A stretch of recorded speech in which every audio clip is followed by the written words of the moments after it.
have an incredible lineup today.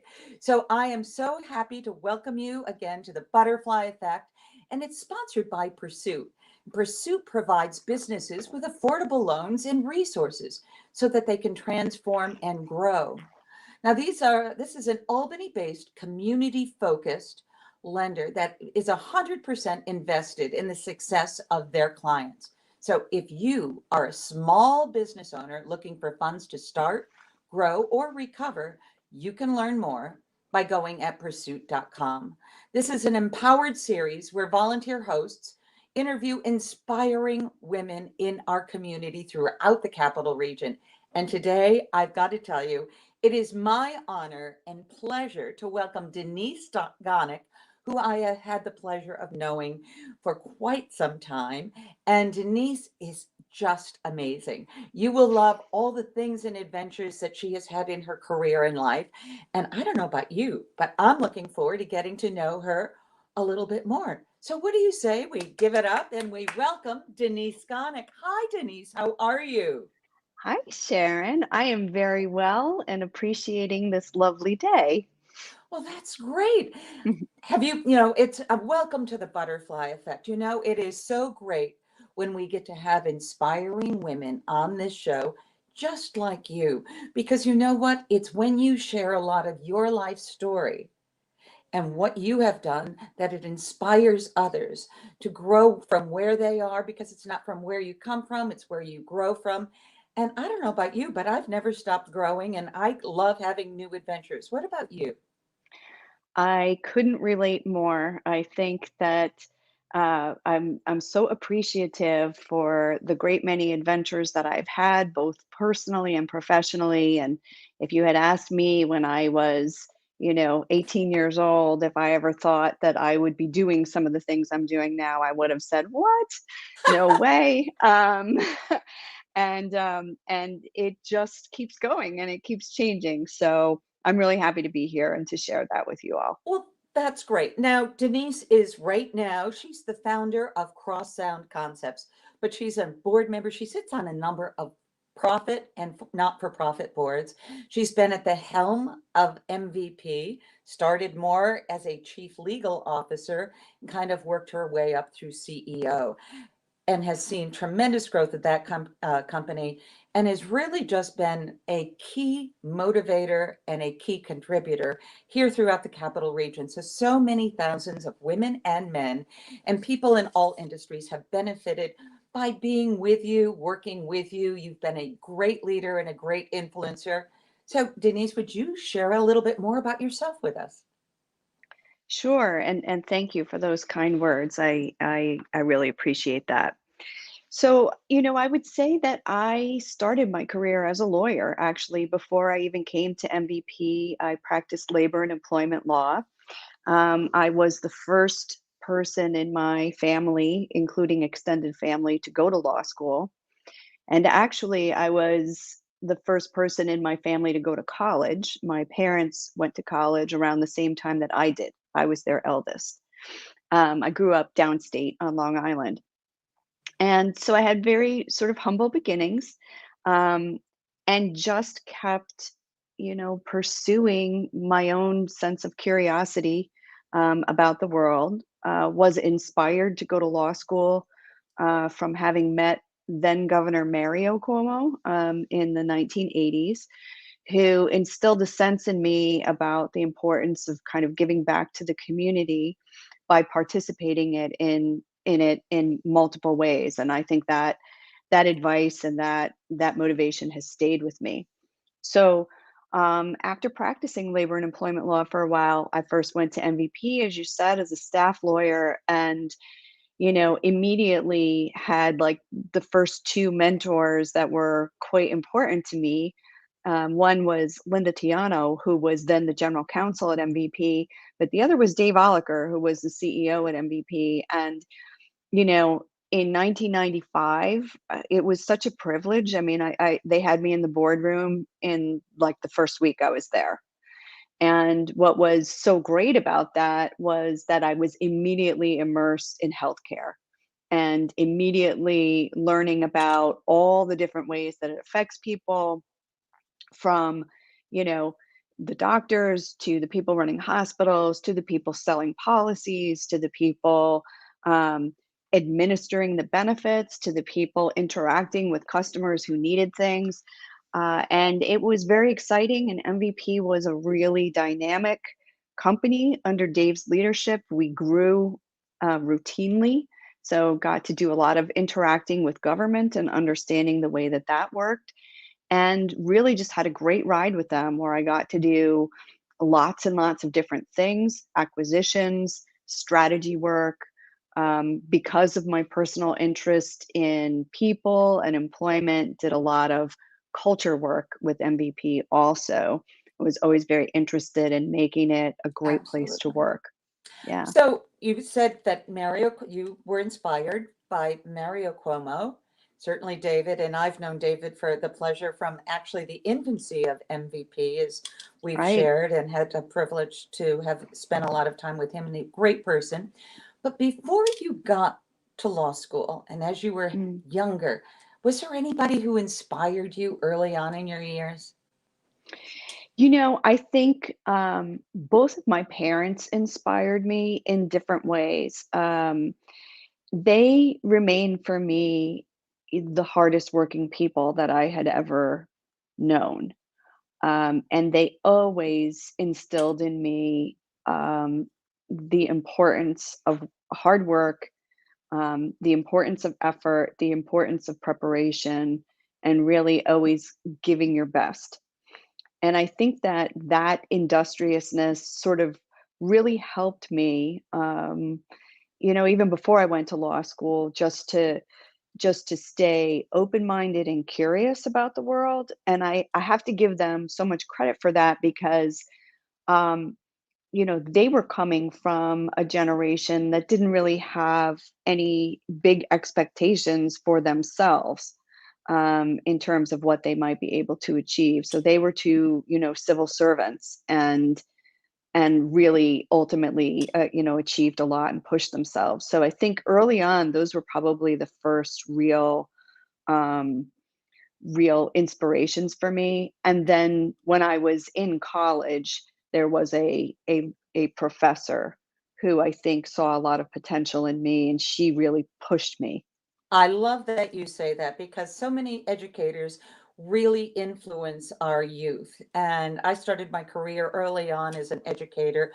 I've had teachers, but those are some of the people who really push you and really kind of know you early on. And sometimes they know you better than, certainly as an adolescent, than sometimes you know yourself. They see something and they really work to inspire you. But I want to go back because you said a wonderful word, and I talk a lot about a lot of this. As you know, I speak about leadership and developing leaders and Hmm. leadership image. Curiosity, because always being curious. So many people, and I know I grew up in a family where curiosity after a certain age really wasn't encouraged.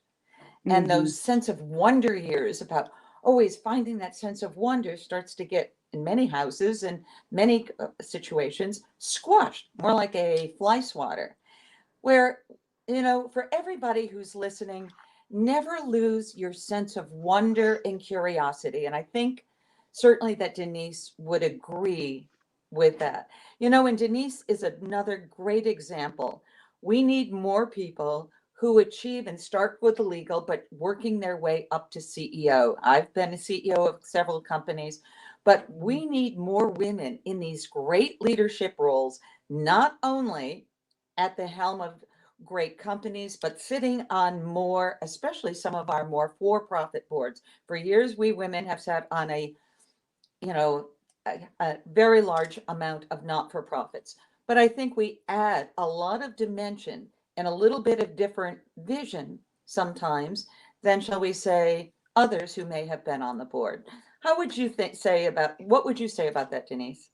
I think you have just touched on something that is a huge passion of mine. And in the work that I've pursued since I've left MVP, my interest is in helping other women on their own leadership path, but to especially see more women in more corporate boardrooms. And I think that there's been, kind of to your point, a lot of attention paid to seeing more women in the C-suite, which is still, we're still underrepresented there, but making progress. To see more women in representative government, again, still underrepresented, but making a lot of progress. And I think sometimes people don't necessarily appreciate the importance of that boardroom. It is the corporate boardrooms across our country that are making decisions about hiring and firing CEOs, adopting strategic plans, ESG, which you hear a lot about in the news these days. That's environmental, social, governance issues.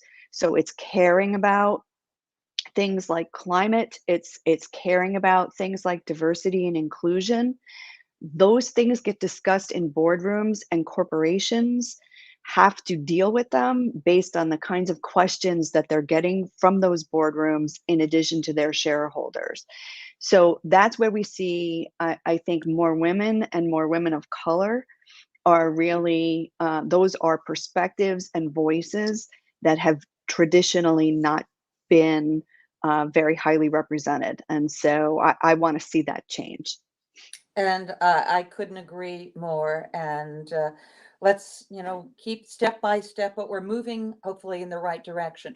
So you've moved on from MVP. Tell us a little bit about the company that you have now and what you're engaged with, if you would. Sure, I'd love to.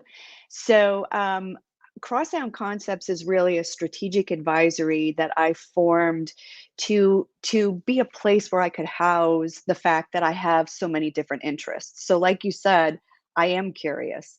And after spending 25 years fully immersed in healthcare, that doesn't just go away.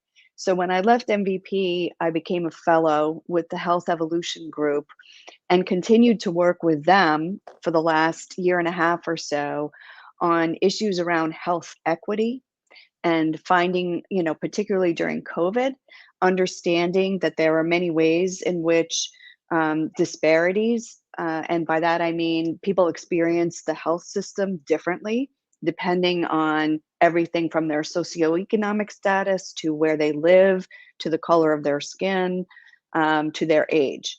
So I think that was something that we always measured in terms of, we used to call it quality in healthcare, but now there's a movement afoot amongst private sector leaders in healthcare to start to really measure those things and get to a point where we can report on them so that we can make change. So one particular area that's of interest, I would say, to our audience would be maternal mortality rates and the difference that we see for women of color, that they experience much more challenge in that area than they should. And now we have data that shows that. Well, now what can we do about that to actually change that experience? So I wanted to continue that thread in me that is always interested in health reform and making the healthcare system work better for people.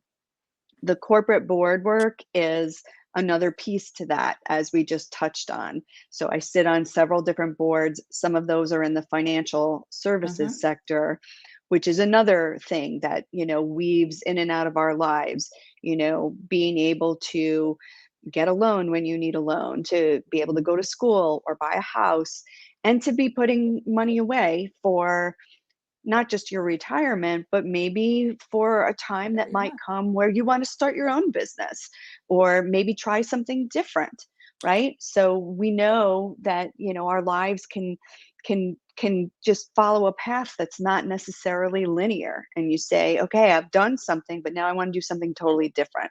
So the And that's idea of okay.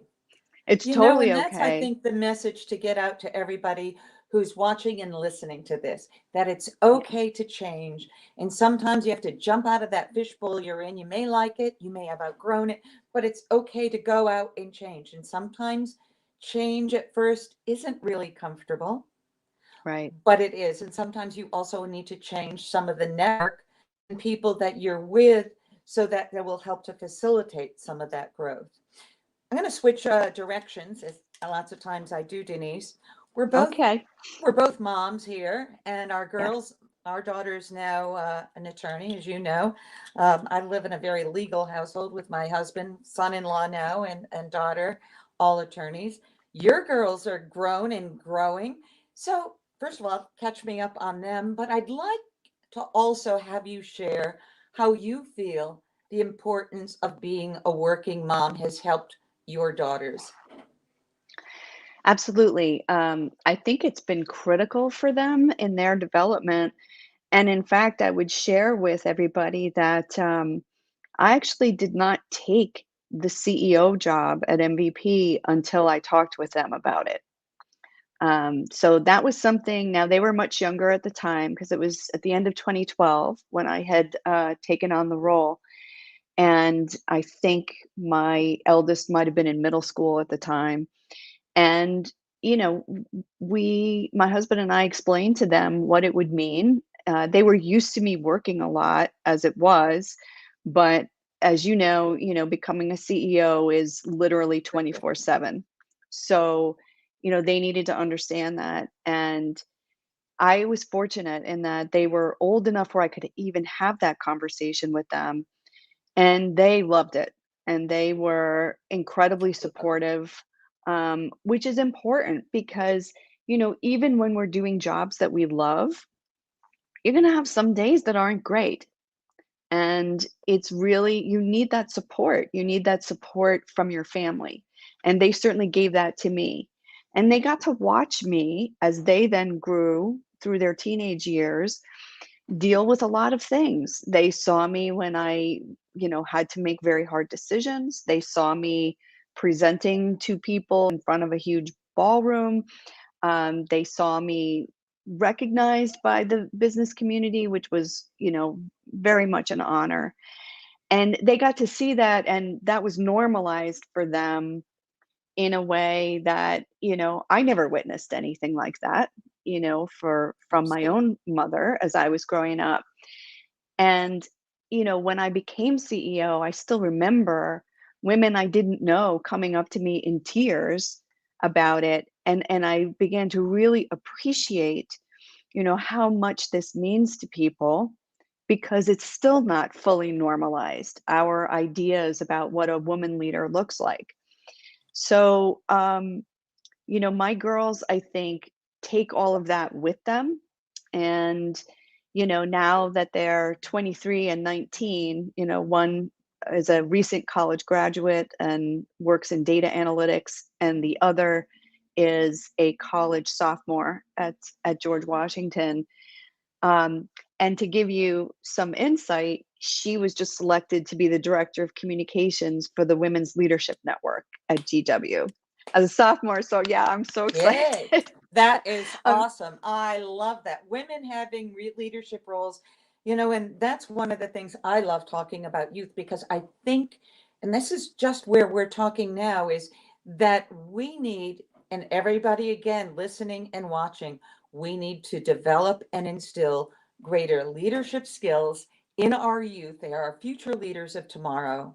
The earlier that we can help them do that, to be believe in themselves, to have confidence, their self esteem. Those are lifelong gifts that we give to children. So, also being a mentor. Tell me about how you feel mentors are both in your life and now, you know, above you, yeah. and how you are working mentoring others. So mentoring has always been important to me, and even more so now is part of the way that I'm trying to give back and share a lot of the knowledge and experience that I've gained over the last 30 years, 30 some odd years. Um, I think that I just want to touch on leadership a bit more Yes, if I could. I please think do.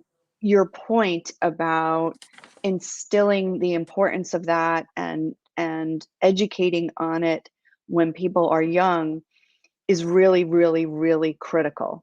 Absolutely. I still meet a lot of women who think that it might not be for them, and some of that I think is a reflection of the fact that we still don't see a lot of women leaders, a lot more, I grant you, but it's still not completely normalized. Um, and I think sometimes women think that they have to, play a role that is different than who they are. Because we have these ideas True. about what it is to be strong or what it is to be tough. And, my philosophy is you have to put your whole self into what you do. And if it's I understand that some people like to have a work persona and a private persona, and I respect that. Um, but you have to find a way to do these things that Find feels balance. authentic to you. That's right. And that is a balance. And beginning to instill that from when someone's young, to not lose their confidence, especially the girls, as they get older, I think is really important. As Sheryl Sandberg would say, like, don't leave before you leave. Like a lot of young women will kind of step out. There does come points in life where maybe you're going to be more focused on perhaps having and raising children. But as you and I know, um, life is long. There are many different phases of it, and you get to remain curious and reinvent yourself along the way. And so And that is key. You can don't ever reinvent count yourself yourself out. at any time. I talk Yeah. about ABCs. Do you know your ABCs? And ABCs are always be confident. And that was Yeah. advice that was given to me by a college professor who I admired. And I said, Dr. Ohlendorf, tell me what your secret is. And she said, it's simple, Sharon. Always remember your ABCs. And of course, it's a longer Right. story. But when you are confident in who you are and throw those shoulders back and walk like you own it, you will be amazed just doing that and really looking people in the eye and believing in you.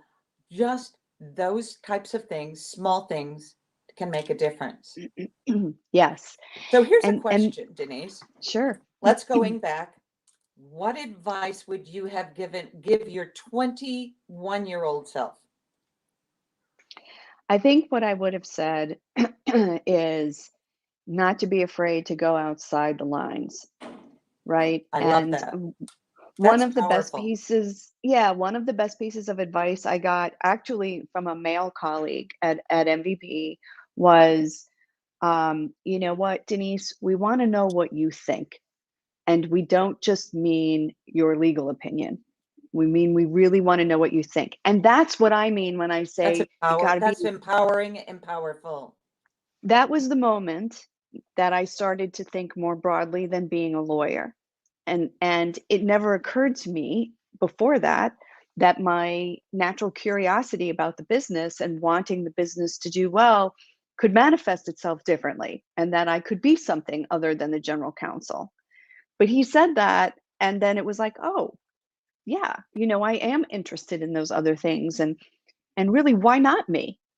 Why shouldn't I try? Right? So, I mean, If I not you, think that then who?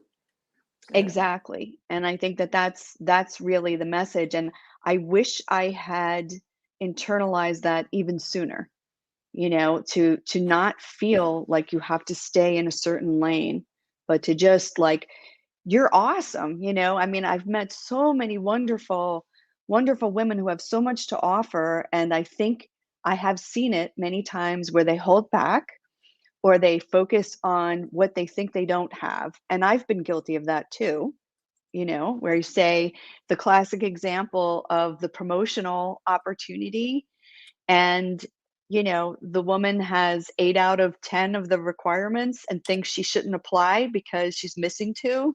And I'm being very generic here, but then like her male colleague has 2 out of the 10 and he's like, yeah, of course I should get this. well, that is so true. And one of the other things that I think we need to develop more, and I know we're doing some things with the YWCA and a lot of things, is developing more. There's been the good old boys club for centuries. We as Yeah. women need to come together and do much more connecting and networking together at all levels and bringing women up through and helping them. Because you know what, as we both know, some people may have said at one time, I've had it said to me before, I want to be like you. And it's like, no, you may have Yeah. some elements that you might like, but you are uniquely you. This is all about you. And you may want to weave threads that you see somebody into your life. And as an example, but this is your life and it's up to you to keep developing, be curious, and keep moving it forward. And you know what, Sharon? I think that brings me back to your question about the mentoring. Also, that's why it's so important at all stages of life. And we have a tendency in our society, I think, to be a little bit transactional. For people who have a specific career goal, we have a tendency to think, well, within my sector, within my industry, within my company, I want to get to this position by this time or something along those lines. And the reality is, you can think broader than that, and that is the power of networking, not just within your industry, but across a much broader cross section of people at different stages in their careers. And I so appreciate the other female CEOs that I met across the country who encouraged me to start thinking about boards before I was ready to really think about boards. If they didn't plant that seed in me, I'm not sure that I would have, really developed it. But then I began to see, okay, there's a whole other way that you can have an impact and that you can have a robust career that's more independent even after you have your corporate career. And it's incredibly satisfying, and there's a lot of women doing that and doing and leading these very enriched lives where you can do a balance of for-profit work and corporate work and the nonprofit work and the community building. And all of it involves meeting lots of different people across a lot of different sectors. So I think that's really important. And that's another thing I wish I would have understood when I was younger. Absolutely. Now, we don't have much time left. So I'm going to ask you a question before we close, Denise. What final words of advice do you want to give everybody watching and listening to this? And we are talking a lot of women, but we also have men on here as well. So, what advice do you want to impart from your life and wisdom? First of all, I can't believe our time went this fast. But I would say really just be good to yourself. And being good to yourself means, in my mind, take a break when you need to take a break, um, and allow yourself to refill. And whether that means you're a person who loves to play sports or enjoy the arts or read books or see films or maybe a little bit of all of those things, you got to do them. Maintain your friendships. They're so important because it's great to network, but it's also, there's something powerful about staying connected to people who have known you for a very long time. Absolutely. It helps remind you of who you are, and really just bring your whole self to what you do. The world needs that. Don't be afraid. Don't feel like you have to play a role. I absolutely love that. That is such great wisdom, great words. Please, everybody, take those words to heart. Denise Gonek, you are wonderful. Our time here has flown by. You're an entrepreneur. You've been a wonderful on the corporate life, C-suite. Life's a great adventure. We know that you haven't hit your plateau. You're still going and shaking and moving, and I love that. So everybody who's here, go out and keep going, keep growing, and keep moving. That's all we want to make sure that everybody here keeps taking the steps forward for your success. I'm Sharon Burstein. I'm CEO of Sharon Burstein International.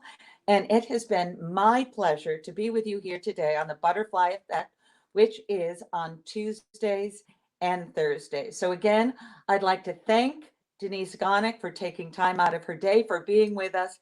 And I hope you've enjoyed this episode. And we look forward to welcoming you back to another episode of the Butterfly Effect.